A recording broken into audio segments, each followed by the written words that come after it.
Too often, managers are blind to the real experience and impact that their leadership style or lack thereof has on the people that they rely on greatly, tremendously, completely to achieve their goals. They aren't consistently focused on ensuring that their team members feel valued, important, connected, and engaged, which creates a great deal of stress and frustration, and even potentially a toxic work environment. Not at all what a real powerhouse leader wants. So our guest, Kimberly Benoit, author of We've All Done It, Getting Real About the Role We Each Play in a Toxic Workplace, and the leader of Kimberly Benoit Leadership, is here to share her take on what it really takes to overcome the pressures of creating an engaged culture, and how even small actions can create an engaged team and culture, but it also can destroy it if it's not done right. And lastly, how to perform an experiment to see how you are indeed showing up and the experience you're leaving with your people. So this is going to be really good. So stay with us. Welcome, welcome, welcome to Shedding the Corporate Bitch, the podcast that transforms female corporate executives into powerhouse leaders by showing them how to shed the challenges and overwhelm, along with any fear, insecurity, self-doubt, and negativity holding them back. I'm your host, Bernadette Bose of Ball of Fire Coaching, bringing you powerhouse discussions each week to share tips, advice, and sometimes tough love so you create the riches in your work and life you deserve. Kimberly, how are you? Welcome, welcome, welcome. Thank you for having me. I'm very excited to be here. I am very excited to talk to you, especially around this subject of disengagement and really how to take small actions to build a very engaged team. But before we do that, I always like our listeners and viewers to get to know you, Kimberly, beyond the business. Yes. So would you share a little bit about what makes you unique? Oh, goodness. Well, I'm a Cajun girl. So I'm from Southern Louisiana, Lafayette, Cajun heartland. So truly Cajun all the way. And trust me, I know I don't have the accent, but if you catch me in the right mood, you will. And no, I've enjoyed life. And I tell people, I said, I feel like life started at 40. I got divorced. I started solo traveling. Now I'm a knitter. And I'm just really enjoying life. I kind of decided to get off what everyone said needed to be happening and making life my own way. And so I'm having a lot of fun doing it. That's awesome. 40 plus is a beautiful, beautiful thing. Oh, yeah. It's a beautiful thing, especially around everything that we talk about here in Shedding the Corporate Bitch, around just, learning who you truly are, what your priorities are, what you need to make you feel, fulfilled. The aging process is also a wonderful contributor to that. But let's dive into this subject around navigating disengagement. Yeah. So first off, from your experience and the work that you do at Kimberly J. Benoit, what do you see to be the greatest challenge for a lot of the, what I'll call managers who aren't quite leading as effectively as we want them to, but what is really going on when it comes to what they're dealing with right now? So I will actually add on to that. So it's not just the work that I'm doing in my business, but I would say the 20 plus years of my career, I think it's very similar across the board. I think we ask a ton of our managers, and I don't think we equip them in what engagement actually really is. If I had $1 for every time a manager's engagement strategy was related to food, like the amount of donuts and pizza, and that's great. That's an additive thing, but that's actually not what is going to ultimately drive good engagement. Right. And I think that's the problem. I think we have a ton of people who are drowning in gotta get done work, and engagement's a part of that, but they don't actually know how to do it really well because they haven't had good role models. And so that is what I'm seeing is people wanting to be a good engaged leader. They just don't know where to start. And so paint the picture for us. What does an engaged leader look like? If I were to run into them, what do they emulate? What do they model? What is it that they look like? One, it's a person who actually looks like they care about what you're actually saying to them. So, because so many times the example I frequently give to people that unfortunately resonates too much is where multitasking has become the rule of the world. Like the only way you can survive is if you got to have that device, you probably got a smartphone, you're dialed in and connected in 20 different ways. But what an actual engaged leader looks like is when you and I are having a conversation, I'm actually looking at you. My body is facing you. I'm not doing this. Yeah, keep talking. I got you. Yeah, I'm listening. Yes. So, yeah. So, what you said, like, repeat that last part, because that's what a lot of people are doing. Versus if true engagement is, if I only have 5 minutes with you, I'm going to give you that full 5 minutes of attention. I'm going to Right. be really present with you and care about the time that I can actually spend with you. I tell people it's the little things. It's all in the little things. It's the eye contact. It's the tone of voice used. It's the fact that you might remember someone's name or remember something about them, even if you've forgotten someone's name. But just taking the time to encode and remember who you're talking to is Yeah. where you start. Okay, it is in the small things, but I'll even acknowledge that that sounds easy, No. but it's not. So, just because it's simple doesn't yeah, mean it's easy. yeah. And I So, what do you tell people to do? What are those, kind of yeah. simple, small little things that they could be doing to elevate their engagement? So I want to start off by saying, one, there's no judgment here. So everything I'm telling you of what is might be a bad example, I have done.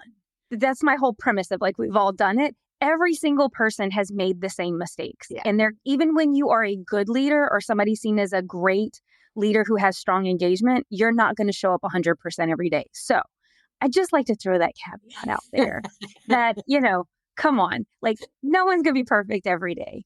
But the first thing I tell people is, if you have that one-on-one with a team member, and let's say best case scenario, it's a team member you like, right? Because we're going to be honest here. There's people you prefer to talk to and work with, and there's going to be people on your team you don't prefer to talk to. So we're going to go with the best case, the people that you really enjoy talking to. At whatever time you have, first off, silence your notifications. Like, put your phone on silent, move it if you have to. If you are like if you're like Pavlov's dogs, and every time that little wristwatch on your arm buzzes, take it off. Right. Take it off. If you are really struggling with engagement, like if it's in the toilet, start here. Just be fully present. And it's actually it's usually an activity I get a leader to do is see how many times you stare at a device. In like, if you have 15 minutes, 30-minute, like a one-on-one situation, actually like be very aware. How often do you find yourself wanting to grab that phone? Right. Right. Or look at your wrist? Yeah. And not for time. And most people would be surprised. And part of it is just how these devices are created. Like it really is a little bit of an addiction, if I have to say that. But check yourself. And then, because if you can't not look, move it, get the distraction out of your sight and just be fully present. Now, granted, if there's something you're really waiting for, because like I've been up front, like if you have kids or there's something really important you're waiting on a call for or a text for, then tell them that up front. I'm waiting for a call. I'm not trying to be rude. I want to be 100% with you. Right. But I'm waiting for something really important. Then you tell them.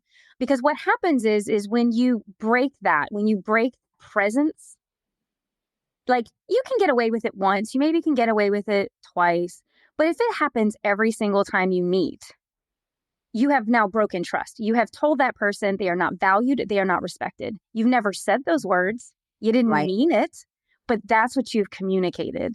And so the converse of that will happen is if you get really present with people for the time you have with them, they're going to walk away feeling seen, heard, valued. And suddenly, again, it's not going to happen overnight. It's a building that takes place. That is so key. And again, it's the subtle things like, are you facing them? Face them. Don't take, this is one. Ooh, another tip. Don't take electronic notes. Oh. Because if you're on your computer and that email notification slides over, it's going to be very hard for you to not want to look at that email.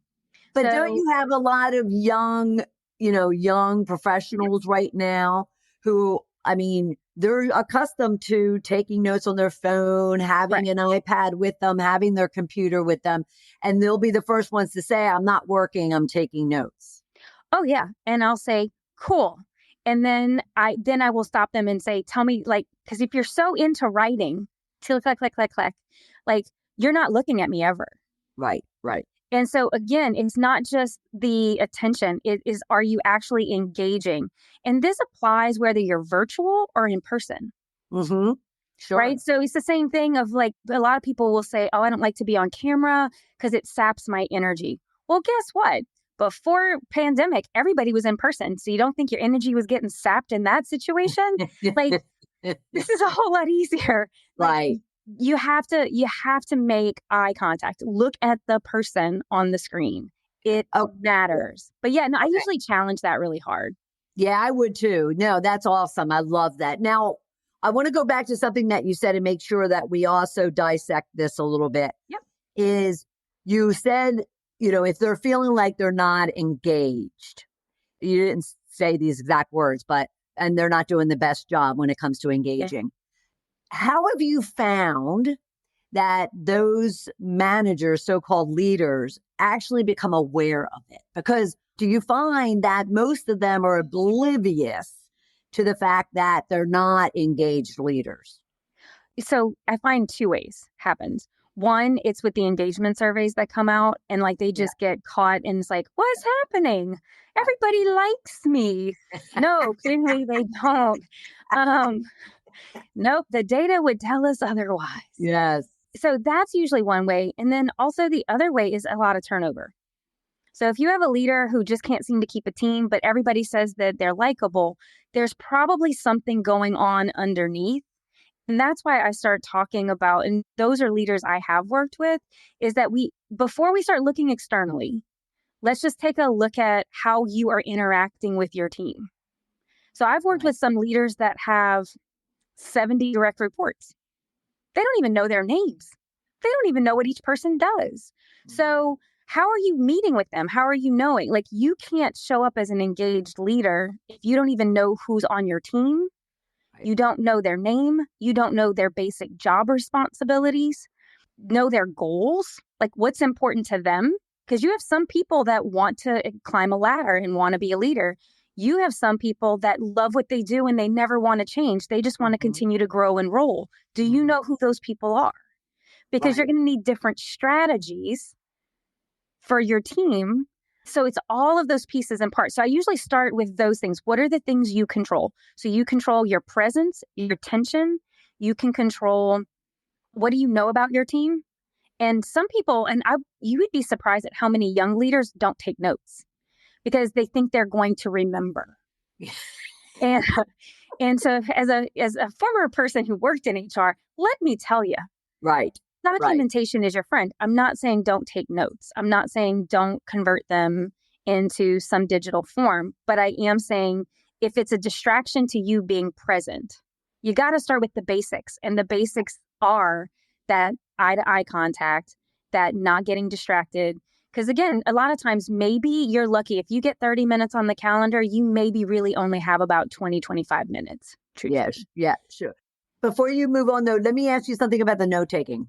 Hmm. Because there's a school of thought, and I'm interested in yours.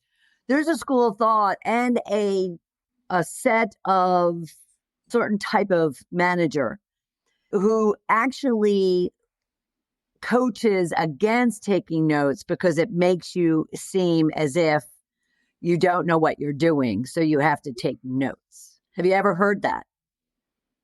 No, I've actually heard the exact opposite. And I usually would always start, like if I had a new team member or something, and I would always say, because I don't want to forget our conversation today. Sure. I want to remember what you told me that was important to you, and I want to remember what I committed to you. Yeah. Because usually there's like things that are asked for, there might be some accountability, some Sure. standards set. Sure. So I want to remember. So when we come back, I can say, oh, I promised you this. Okay. Oh, Good. you agreed to get this done by this time. And so it allows me to not forget anything. Because I mean, I think sometimes people are hoping you forget pieces and parts. Um, but the truth of it is It comes down to your communication and how you set the expectation of what's happening. If anybody was to tell you not to take notes because it sets a bad perception that I have like 20 journals over here to my right. So I'm a huge note taker when it comes to the professional world. I'm glad to hear that you haven't come across that. Okay. I Good. had one young person tell me that nobody does email anymore. And I thought that was really funny. And then by the time we finished working together, he was the most advocate. He was one of the biggest advocates for using email. And he's like, well, he said, it's nice because now I have a trail of what the conversation was. Sure. And I was like, yes, like that's part of it. And again, it comes down to what expectation have you set about how you're going to interact with each other. Sure. I also think if you're a new leader coming into a team that you have not led before, this is a perfect opportunity to level set and say, here's how I like to run meetings and our one-on-ones so that I can be accountable to you and ideally you can be accountable to me. Right. Okay. And so there's nothing I would say in a one-on-one, unless it's like HR protected, that I wouldn't say in a group environment. I want people to feel like, we're in this together. You can ask me anything you want to ask me, but this is how I operate. This is how I move through the world to hopefully make me a better leader. And then I also offer up the opportunity, like if you have feedback for me that I'm not showing up for you in the right way, in our one-on-ones, let's talk about that. Because the truth is going back to the question of how do you know you don't have a highly engaged team? I didn't want to be surprised by a survey. I didn't want to get surprised by some kind of employee relations complaint. Yeah. Or worse, you hear the rumblings from other people that your team's not happy. That's the worst, is when you suddenly find out everybody's talking about you, but nobody's talking to you. So how do you create an open enough environment where people can give you feedback? So I am a big believer that feedback is important. And as a leader, you have to ask for it. And you got to make it safe. So if somebody gives you something you don't agree with, you still say thank you.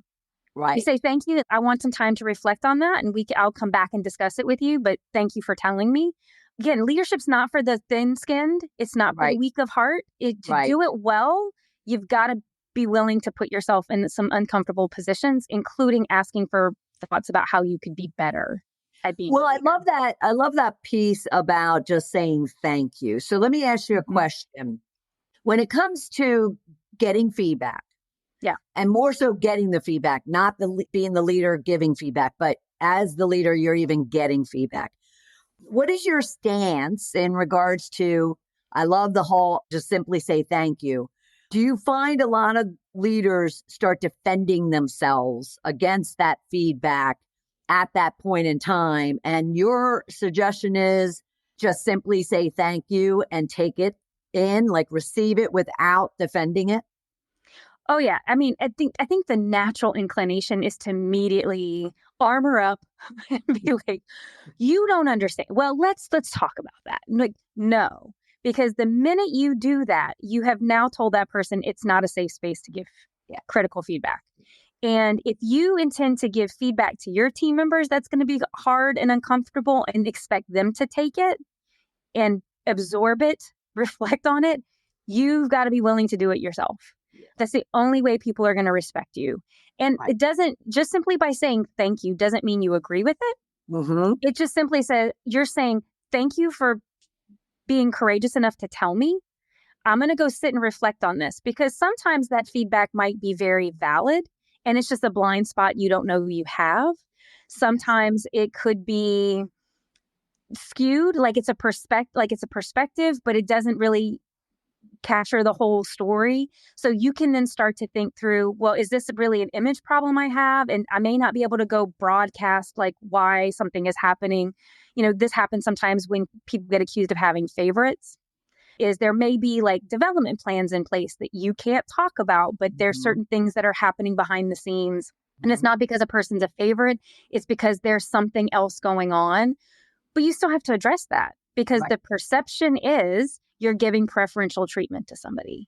If that's not true, then you still have to figure out how to do it. So you say thank you because it's a gift. I mean, I used to chuckle when I'd hear that, like in corporate, feedback is a gift. It actually is, as a leader, because people are telling you, like, this is how you're perceived. I'd rather know that now than find out in an engagement survey when it's in the toilet and now HR is knocking on my door saying we need to come up with a plan. Right. It's too late. Or worse. Yeah. Or worse. Yeah. And I also want to clarify too, when you are also talking about feedback, are you talking about like formal feedback of 360s and all that? Or are you just talking about when you get together with a one-on-one and with your group, you're creating this environment that on a regular basis, ongoing, consistent basis, you're seeking and giving feedback? Yes. If you are only seeing your team member like twice a year, that might be part of your problem. And I say this with complete awareness that calendars are complicated. Right. We ask a lot of our leaders. I mean, leaders are spending like 95% of their time is in meetings, meaning the time that they have available in a day to actually get out and do what they need to do is getting smaller and smaller. So going back to what we said before, simple is not necessarily easy. But if you don't prioritize your team, even if it's like a 5-minute check-in, 10-minute check-in, you can't just leave these big conversations for mid-years, 360s, and annual reviews, because you're always going to be behind the 8 ball and you're never going to have a team that feels like you are as invested in them as you want them invested in the team. Right. So, and again, I'm not saying you have to have an hour every week. That's not what I'm saying. But you have to step back and say, in order for my team to feel valued and respected, what would it look like? What would the cadence look like for me to at least touch base with each one of my team members at minimum once a month? Okay, but let's go back to your example of 70 team members. Yeah. And if anybody's listening or watching and have a large team, they're sitting there going, Kimberly and Bernadette, you are smoking something, because there's no way, even in a calendar year. So what do you tell those leaders that do have very large teams as far as that cadence that you mentioned? That's where I come back to. It's not about, I don't want people to get fixated on it has to be half an hour. It has to be like a whole hour, because that's a luxury. But if you have 70 people and at minimum, and that should be rare. And so this is coming from healthcare, right? Which is already an industry that's incredibly stressed. Right now, you need more touch points, not less. And so that is where I would say, and that's maybe a conversation to have with your leader too, is how do you make the space to have at least a 5-minute touch point? And then be very clear of what are you going to do in 5 minutes? What are the questions you're going to ask? What do you want? What do you want from them? What do they want from you? Because I guarantee you, employees like getting attention from their leader. They want their leader to know what they're accomplishing. And they also want their leader to know their pain points. I mean, it's true. And so what I encourage people to do is if you can't do it, if you can't touch every team member in a month, what can it look like with every 2 months? You have to sit and be very consistent and say, what does that cadence need to be? It needs to apply to all of my team members, because I don't want anybody feeling like somebody gets more of me than somebody else. Right. Because I guarantee you, if the perception of favoritism will kill a culture so incredibly fast, because everybody talks. And I guarantee you, gossip travels way faster than the truth. And doesn't it? It does.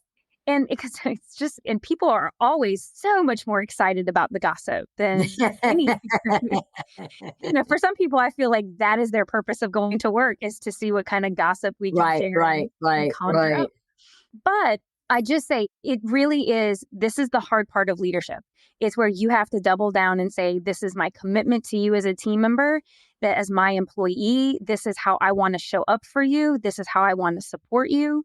And again, that will translate into somebody saying they value me and they respect me. Because at the end of the day, isn't that what you want? You want to feel valued and respected by your leader, right? You don't want your leader dallying around on their cell phone the entire time you're meeting with them. It's the same thing. You want to give the respect that you expect for yourself. And so I just encourage them. You just have to figure out something. Just simply saying, I have too many people is not enough. That's not Sure. it's not a good answer. So you Right. simply have to say, okay, what is the best I can do in this moment? It doesn't have to be perfect, but it's the best I can do in this moment. And at least allow your team to see you're trying to make the best of the complicated situation you're in. Yeah. You also talked about, there's these individuals who want to climb the ladder and become Yeah. leaders. What is their biggest misconception of leadership? Is it around how much it takes around engagement with actual people versus the actual work? Or what is it that they really walk into taking on responsibilities for people that they really have no clue about? Oh, Bernadette, let me tell you. The one example I will never forget is I was working with this woman and she was working so hard to become a leader and she became a leader. And then she looked at me and she said, if I'd have known this is what this was, I would have never left my job. This is hell. I hate this. And what it was is, and I think the piece that people miss the most is the amount of emotional labor that goes into leadership. When you're an individual contributor, it's not saying you don't work really hard, but you have your responsibility and you're responsible for yourself. And it's usually like, here's your whatever you're responsible for. You can tap out. Like when that is over at the end of the day, you can turn that off. But the minute you get a team, it's a little almost like your own little family, right? Because, you are now navigating what I call the 3 Ps: politics, people, and policy.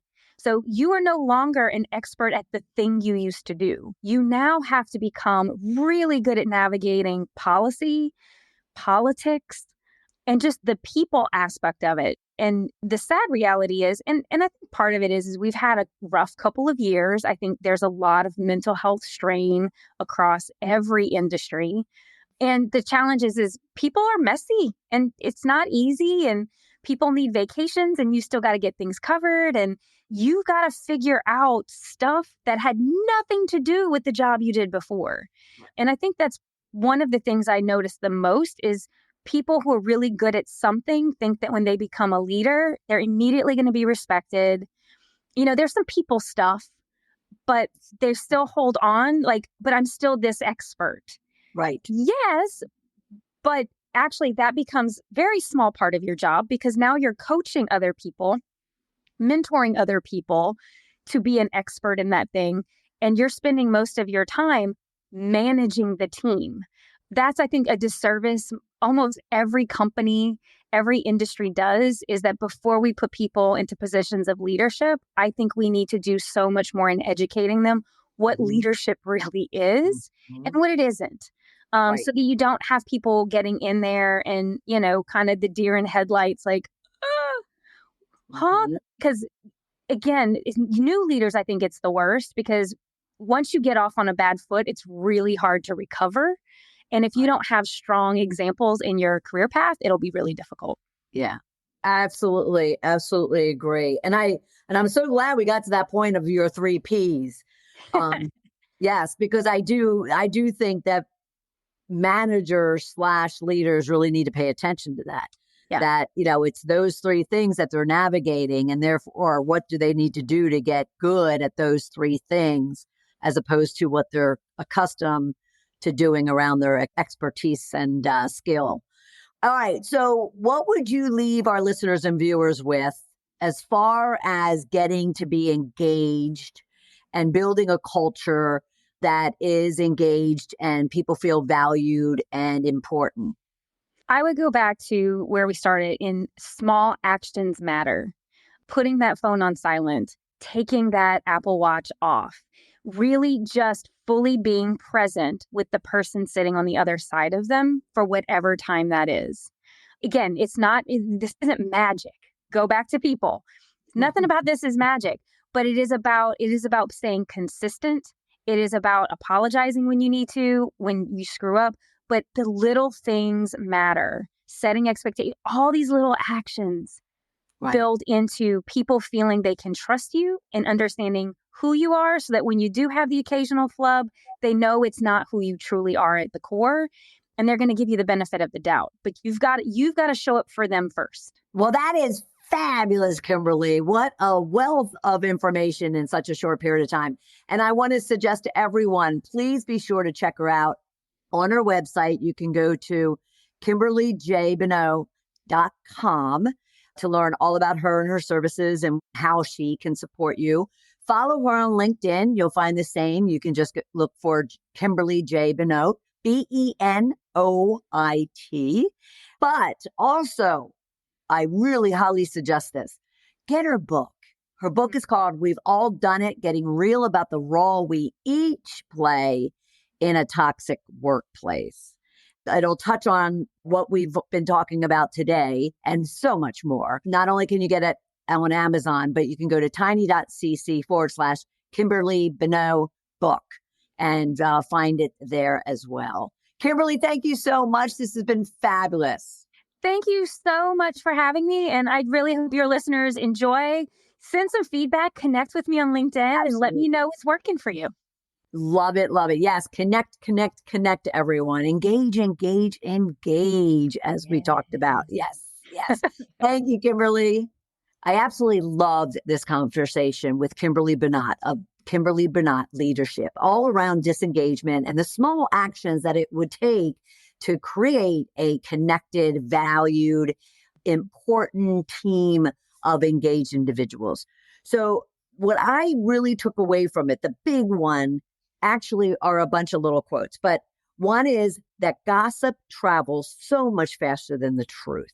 So your ability to engage with your people authentically and communicate with them genuinely will help any of the rumor mill and allow you the opportunity to get face-to-face in a very transparent, open, and honest conversation with team members.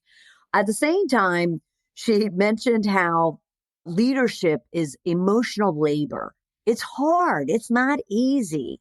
And she even kind of outlined how she wished that individuals were educated on what really leadership is, her 3 Ps, which is policy, politics, and people. That's what leadership is dealing with the policies, the politics, and the people. And if you can learn how to navigate through all of that, then you will be a powerhouse leader.